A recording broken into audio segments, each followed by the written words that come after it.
क्या ब्राह्मण जाति के लोग टॉर्चर करने में माहिर होते हैं? क्या यूपी में पंडितों की चोटी का कोई मान नहीं है? क्या सिर्फ पंडित ही घूसखोर होते हैं? क्या ब्राह्मण बिरादरी के लोग अवसरवादी होते हैं? और क्या साक्षर होने के बाद भी ब्राह्मण ब्राह्मण नहीं होता? दोस्तों, ये सवाल नहीं है, ये एक प्रॉपर नैरेटिव सेट किया जा रहा है और इस नैरेटिव को धड़ल्ले के साथ फैलाया जा रहा है। और ये सब फैल रहा है उनके शासन में जिनको ब्राह्मण बिरादरी के लोगों ने वोट किया। केंद्र में बीजेपी की सरकार है, यूपी में भी बीजेपी की सरकार है और इस डबल इंजन की सरकार में ब्राह्मणों को विलन की तरह पेश किया जा रहा है। जबकि देखिए, कभी कांग्रेस के साथ रहने वाला ब्राह्मण समाज 2 दशकों से ज्यादा वक्त से बीजेपी को वोट दे रहा है। यूपी में तो बीजेपी की सत्ता में वापसी इसलिए हुई क्योंकि ब्राह्मणों ने एक तरफा वोट बीजेपी को दिया। फिर भी इस तरीके के सवाल पनप रहे हैं। नमस्कार दोस्तों, मैं हूं परवीन सानी। दोस्तों, उत्तर प्रदेश की सियासत इस समय पूरी तरह से 2027 के चुनावी मोड में नजर आ रही है।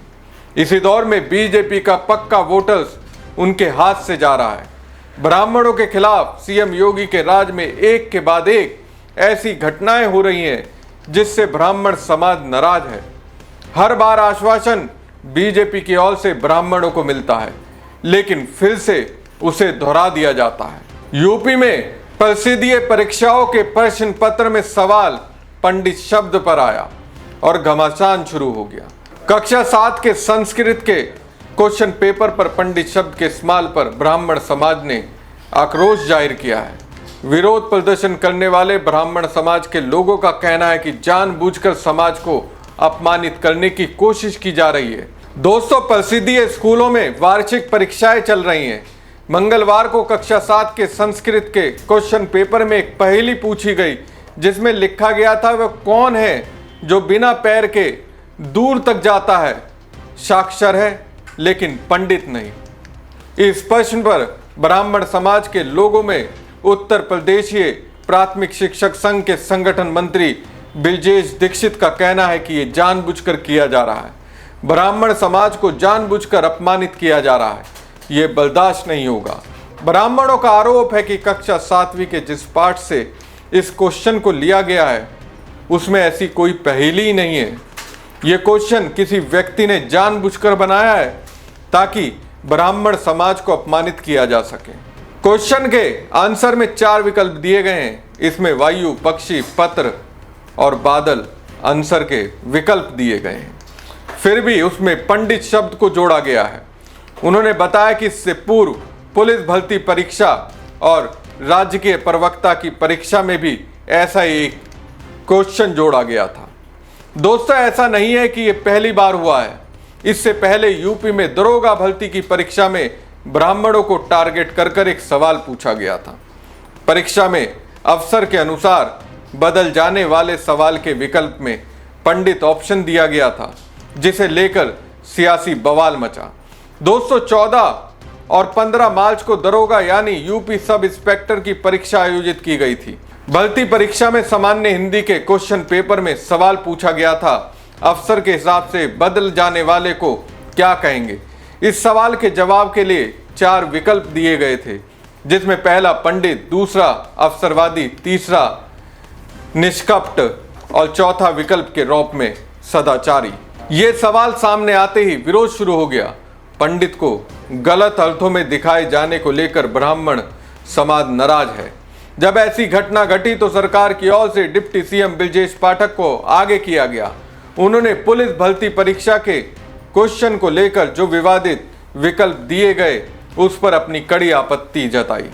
उन्होंने कहा कि सरकार ने इस मामले को गंभीरता से संज्ञान में लिया है। किसी भी क्वेश्चन से किसी समाज या वर्ग की गरिमा को ठेस पहुंचती है तो ये बिल्कुल स्वीकार्य नहीं है।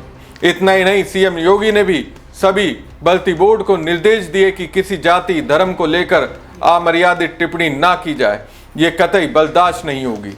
बार बार ऐसी गलती करने वालों को प्रतिबंधित किया जाएगा। लेकिन देखिए, सरकार का असर कुछ हुआ ही नहीं। फिर से ब्राह्मणों के खिलाफ वही घटना दोहराई गई। ऐसा नहीं है कि ब्राह्मणों के खिलाफ ये कोई पहली और दूसरी घटना है। पिछले कुछ महीनों से कई मामले ऐसे हुए हैं। ब्राह्मण विधायकों की बैठक में नोटिस दी जाती है तो माघ मेले में बटुक ब्राह्मणों की पिटाई का मामला सामने आता है। ऐसी कई घटनाएं हुई जिससे ब्राह्मण समाज की भावनाओं को ठेस पहुंची है।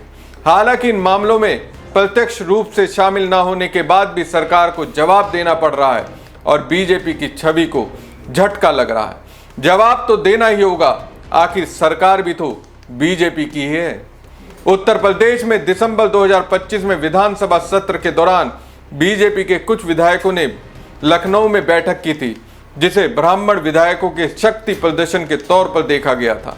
इस बात के सामने आते ही बीजेपी के प्रदेश अध्यक्ष पंकज चौधरी ने बैठक करने वाले ब्राह्मण विधायकों को सख्त चेतावनी दी थी। साथ ही उन्होंने कहा था कि ऐसी जाति आधारित बैठक वाली राजनीति को किसी भी सूरत में स्वीकार नहीं किया जाएगा। हालांकि यूपी में बीजेपी के विधायकों की ये पहली बैठक नहीं थी। इससे पहले भी अगस्त 2025 में बीजेपी के ठाकुर विधायकों ने लखनऊ में बैठक की थी। ठाकुर समाज के 40 से अधिक ठाकुर विधायकों और नेताओं की बैठक ने हलचल पैदा कर दी थी। ये बैठक एक 5 स्टार होटल में हुई थी, जिसे कुटुंब परिवार नाम दिया गया था।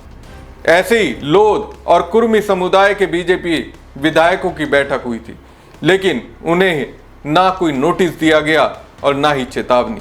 ब्राह्मण विधायकों की बैठक पर बीजेपी प्रदेश अध्यक्ष की चेतावनी के बाद भले ही पार्टी का कोई भी नेता ना बोला हो, लेकिन सपा से लेकर कांग्रेस तक ने सवाल उठाए थे। सपा ने कहा था कि बीजेपी के ब्राह्मण विधायक एक जगह एकजुट नहीं हो सकते हैं और ना ही आपस में वो कोई बात कर सकते हैं। सपा ने बीजेपी की ब्राह्मण पॉलिटिक्स पर सवाल खड़े किए थे। माघ मेले के दौरान प्रयागराज में ब्राह्मणों के साथ जो हुआ वो विवाद अभी भी बना हुआ है। माघ मेले के दौरान शंकराचार्य अपनी पालकी पर सवार होकर स्नान के लिए जा रहे थे, लेकिन कानून व्यवस्था का हवाला देकर पुलिस प्रशासन ने उन्हें रोका तो शंकराचार्य के समर्थक और पुलिस के बीच धक्का मुक्की शुरू हो गई। ऐसे में पुलिस पर शंकराचार्य के साथ स्नान करने जा रहे बटुक ब्राह्मणों की चोटियां खींचने के आरोप लगे। ये विवाद इतना ज्यादा बढ़ गया कि शंकराचार्य धरने पर बैठ गए और बिना स्नान के वापस लौट गए थे।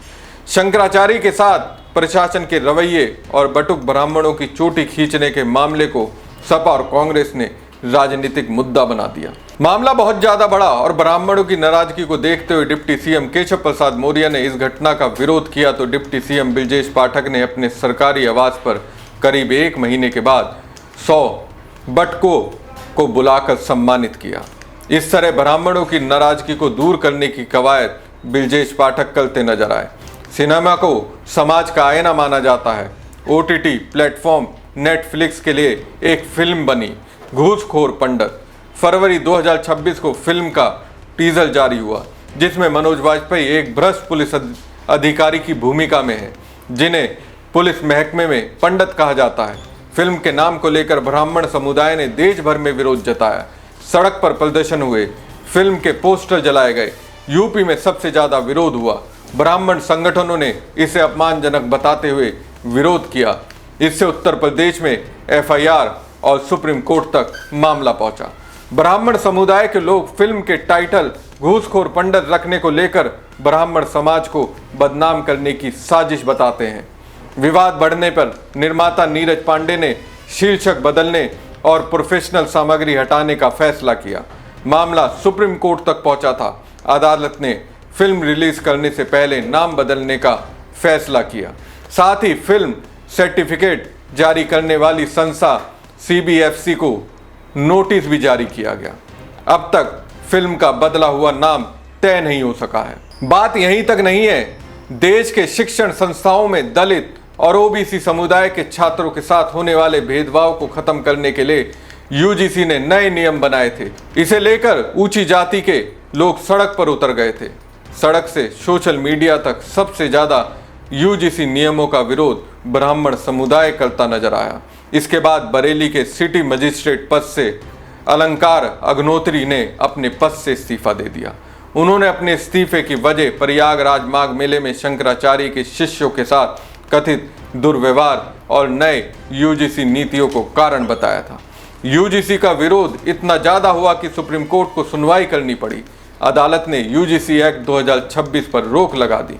कोर्ट ने पाया कि ये नियम सामान्य वर्ग को लक्षित कर सकता है और जाति आधारित भेदभाव के नियम अस्पष्ट हैं।